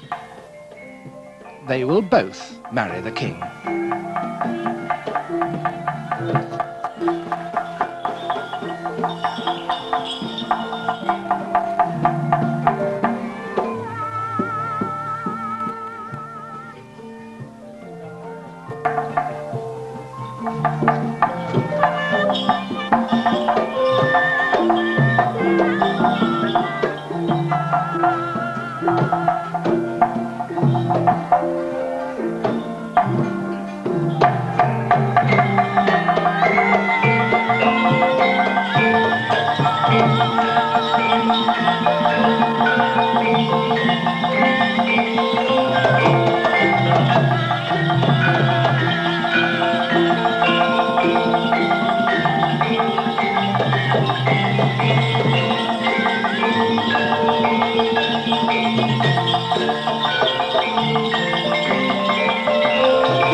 The Sorimpi dances, the most often performed of the Javanese court dances, also tell of rival princesses. Yet all the conflict has been transformed into a timeless, reverential, dreamlike calm as the performers enact the dimly remembered dramas of heroes and heroines who lived 2,000 years ago in a far-off land on the other side of the ocean.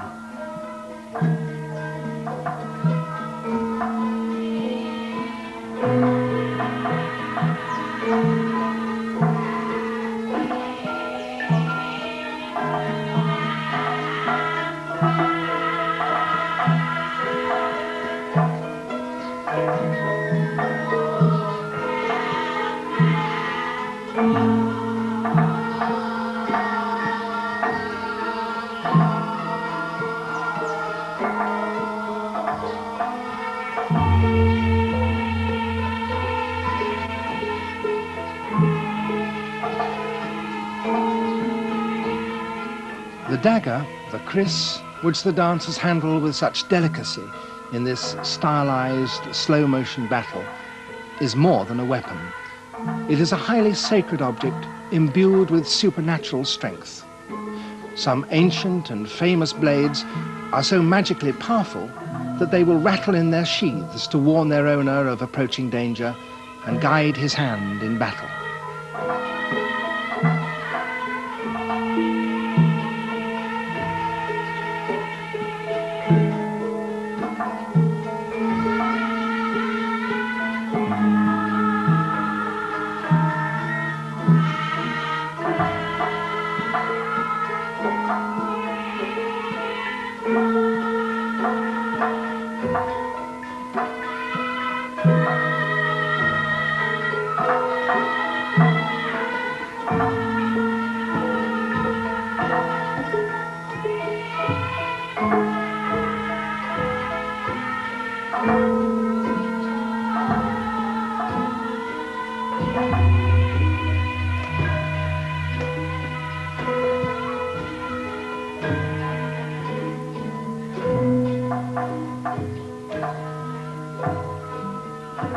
The kris is also the focus of the Bedoyo dance.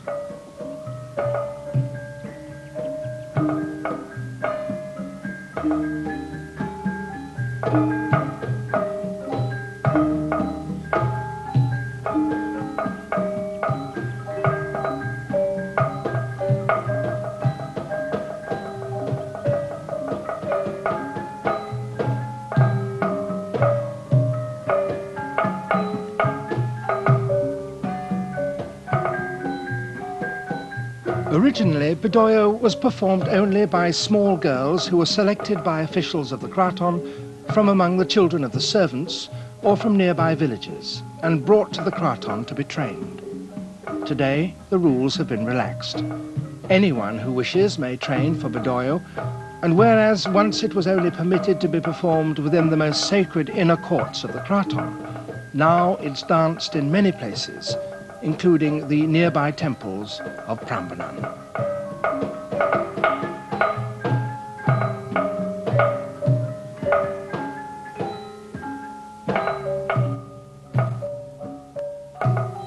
But Serimpi and Bedoyo and the stately music of the court still remains remote and unseen by most of the villagers in the surrounding country, who must labour, as they have done since long before the rise of the sultans, in the rice fields that terrace the slopes of the volcanoes.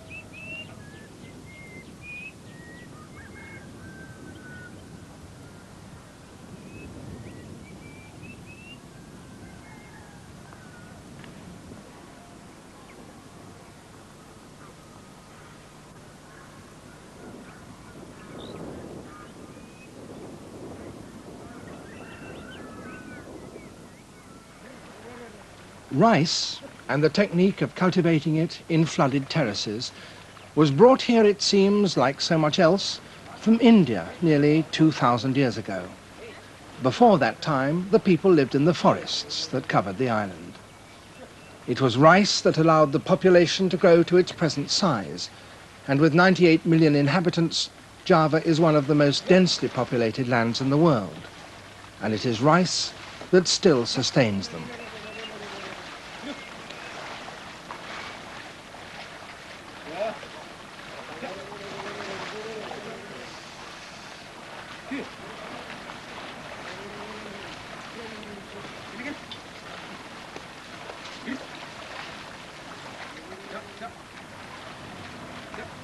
But though working on the land takes so much of the people's time, it doesn't take it all. It was such people as these who, in addition to labouring in fields, also raised the vast temples of Borobudur and Prambanan. The effort must have been stupendous and the price in human sweat enormous. There's a saying in this part of the world, the temple is finished, the people are ruined.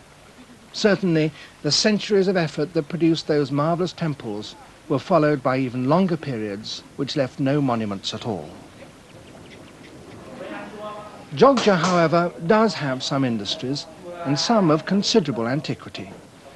Here, artists make the fabrics for which Java is famous throughout Indonesia and far beyond, batik. The technique was first used over 500 years ago, and it probably originated here. The basic fabric is a cotton cloth that, again, was originally imported from India. The Javanese speciality was to dye it with delicate, many-coloured patterns. The artists paint the cloth with wax. This will prevent the dye from reaching the cloth beneath.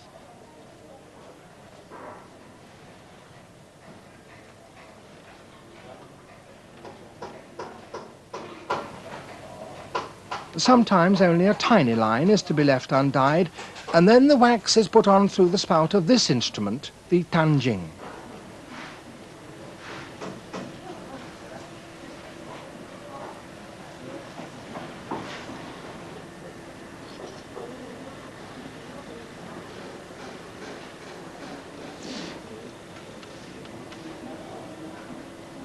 After soaking in the dye, the wax will be scraped off, and then the cloth is re-waxed to take the next colour.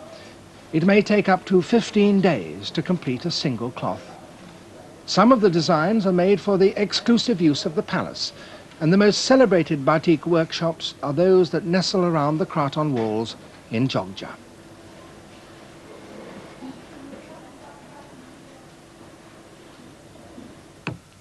Inside the palace, other artists are at work. These are shadow puppets made from buffalo hide. Whenever they become in the least shabby, they are replaced, so the craftsmen in the palace are kept continuously busy.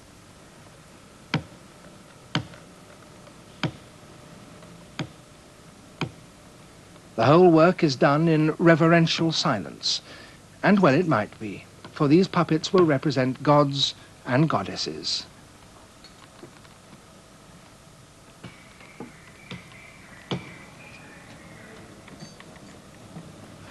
No stencils are ever used. Each figure has been memorized by the artist, and he must know up to 400 of them in order to provide all the characters in their varying ages and moods who appear in the shadow play. Each is painted in its own colors. Vishnu and his family have black faces. Shiva's family has gold.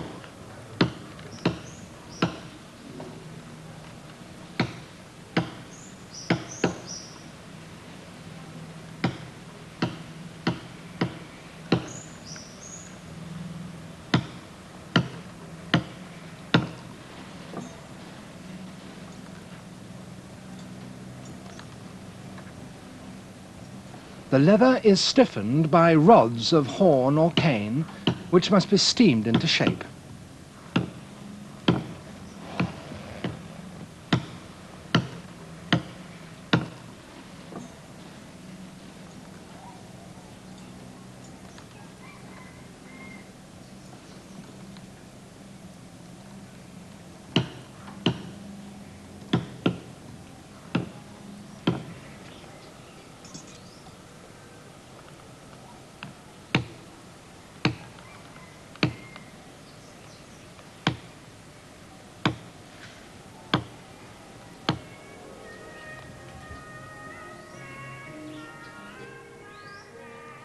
In the evenings, before the shadow play begins, all the puppets, those that will appear in the evening's performance as well as those that will not, are set in rows, their handles stuck in the cut stem of a banana tree.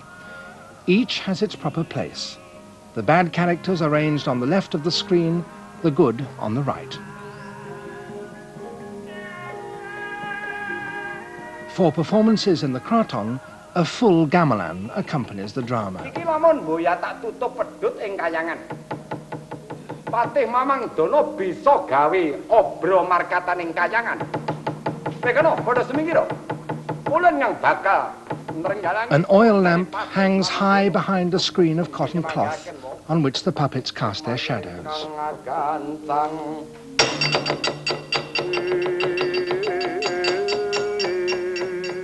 The puppet master, the dalang, conducts the orchestra and sings all the parts.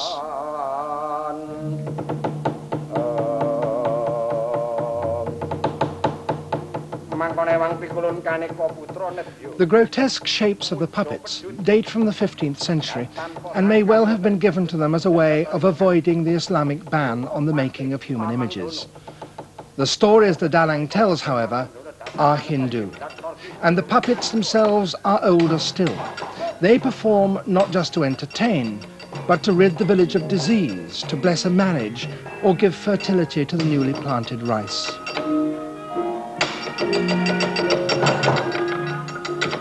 Such puppets were casting shadows here long before the arrival of Islam, Hinduism, or Buddhism, when the people put their faith in spirits that dwelt in the land and in their ancestors, spirits they believed that could be invoked as immaterial, transient shadows flickering over a screen.